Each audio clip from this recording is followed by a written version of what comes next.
This reading is for day 117 of the year 2021, and that date is April the 27th, 2021. I'm reading from the New Living Translation of the Chronological One-Year Reading Bible. And this scripture is from 2 Samuel and 1 Chronicles. 2 Samuel, chapter 12, verses 26 to 31. Heading, David captures Rabbah. Meanwhile, Joab was fighting against Rabbah, the capital of Ammon, and he captured the royal fortifications.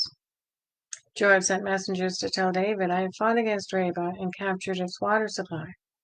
Now bring the rest of the army and capture the city. Otherwise, I will capture it and get credit for the victory." So David gathered the rest of the army and went to Rabbah, and he fought against it and captured it. David removed the crown from the king's head, and it was placed on his own head. The crown was made of gold and set with gems, and it weighed 75 pounds. David took a vast amount of plunder from that city. He also made slaves of the people of Rabbah and forced them to labor with saws, iron picks, iron axes, and to work in the brick kilns. That is how he dealt with the people of all the Ammonite towns. Then David and all the army returned to Jerusalem. 1 Chronicles chapter 20, verses 2 and 3. Then David went to Rabbah and removed the crown from the king's head, and it was placed on his own head. The crown was made of gold and set with gems, and he found that it weighed 75 pounds. David took a vast amount of plunder from the city. He also made slaves of the people of Rabbah, and forced them to labor with saws, iron picks, and iron axes. That is how David dealt with the people of all the Ammonite towns. Then David and all the army returned to Jerusalem. 2 Samuel, chapter 13, starting at verse 1. Heading, The Rape of Tamar.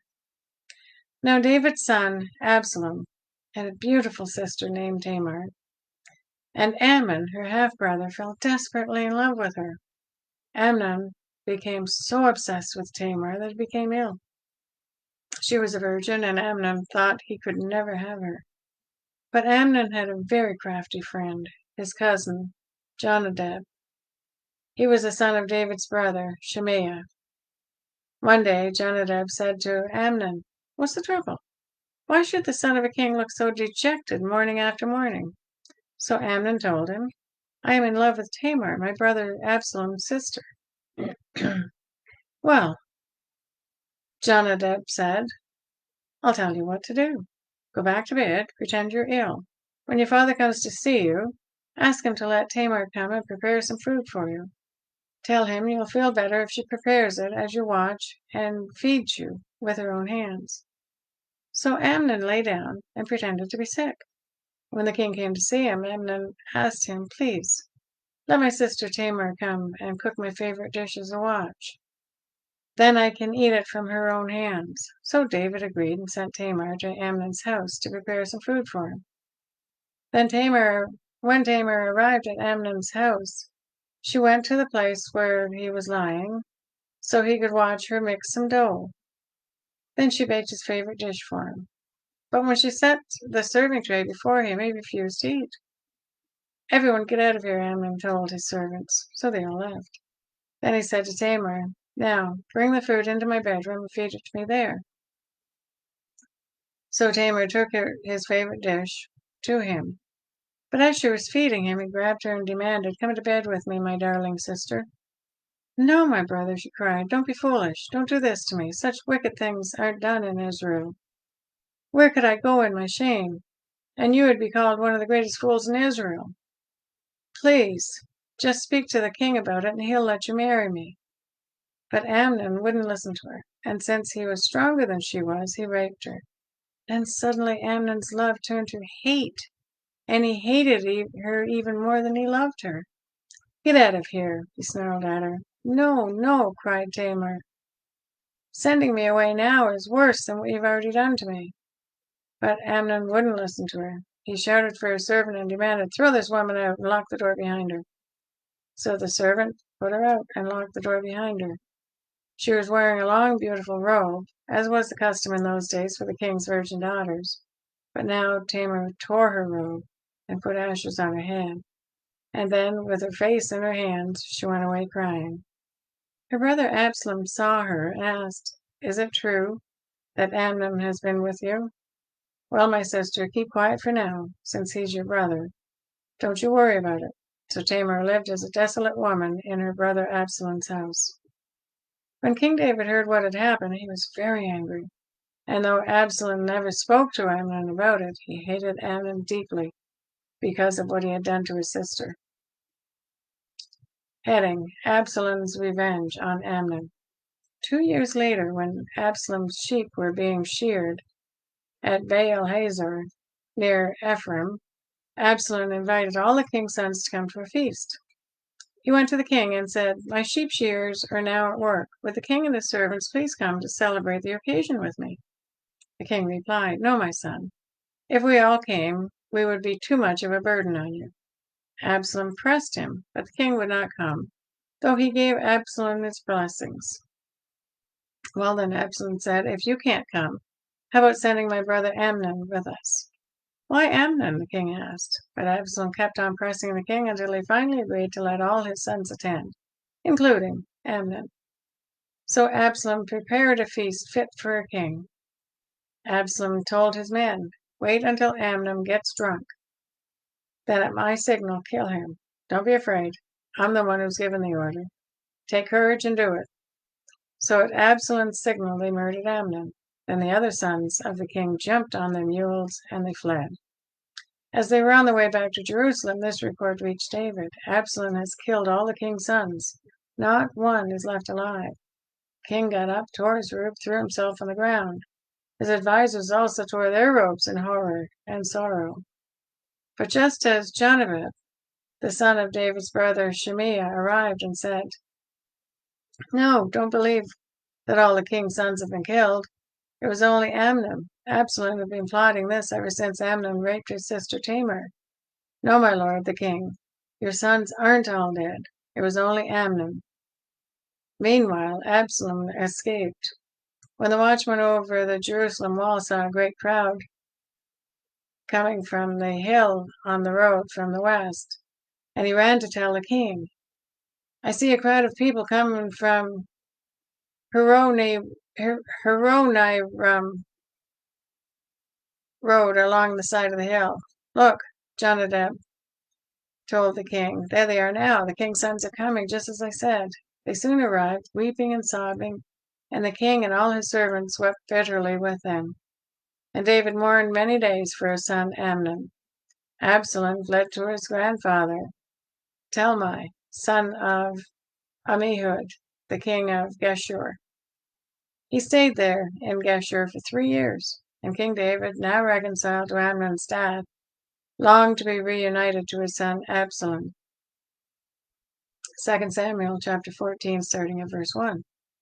Joab arranges for Absalom's return is the heading. Joab realized how much the king longed to see Absalom, so he sent for a woman from Tekoa, who had a reputation for great wisdom. He said to her, "Pretend you're in mourning. Wear mourning clothes and don't put on lotions. Act like a woman who has been mourning for the dead for a long time.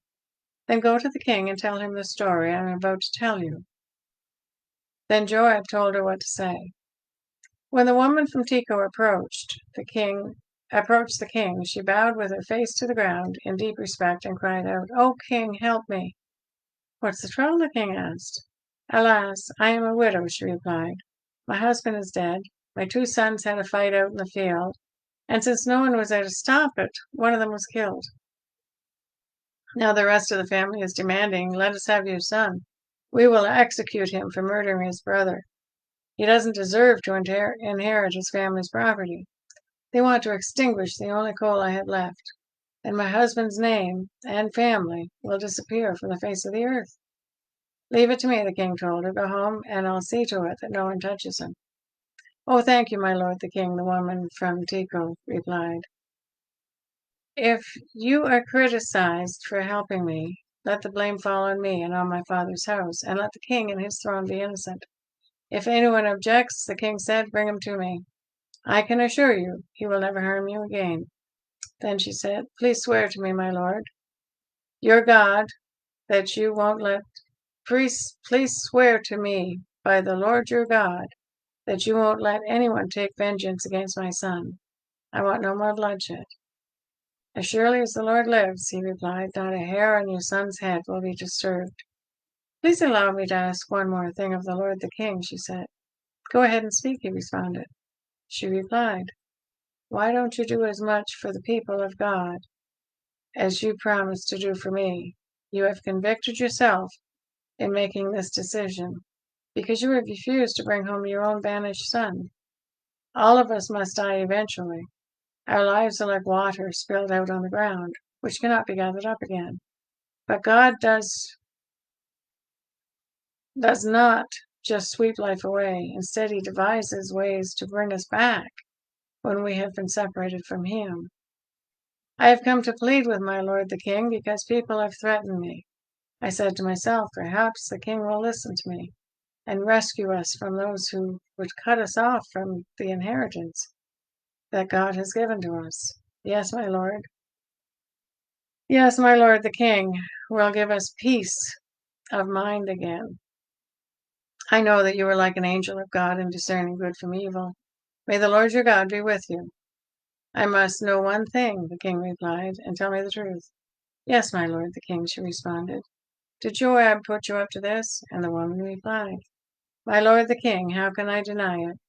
Nobody can hide anything from you. Yes, Joab sent me and told me what to say. He did it to place the matter before you in a different light. But you are as wise as an angel of God, and you understand everything that happens among us." So the king sent for Joab and told him, "All right, go and bring back the young man Absalom."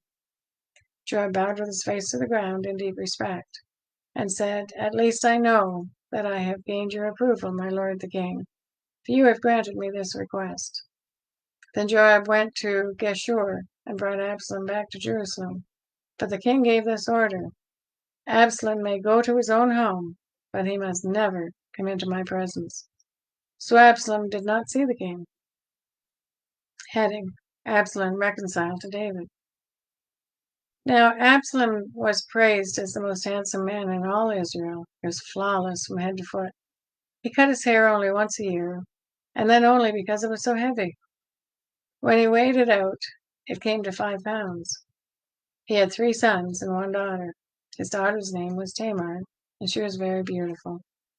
Absalom lived in Jerusalem for 2 years, but he never got to see the king. Then Absalom sent for Joab to ask him to intercede for him, but Joab refused to come. Absalom sent for him a second time, but again Joab refused to come. So Absalom said to his servants, "Go and set fire to Joab's barley field, the field next to mine." So they set his field on fire, as Absalom had commanded. Then Joab came to Absalom at his house and demanded, "Why did your servant set my field on fire?"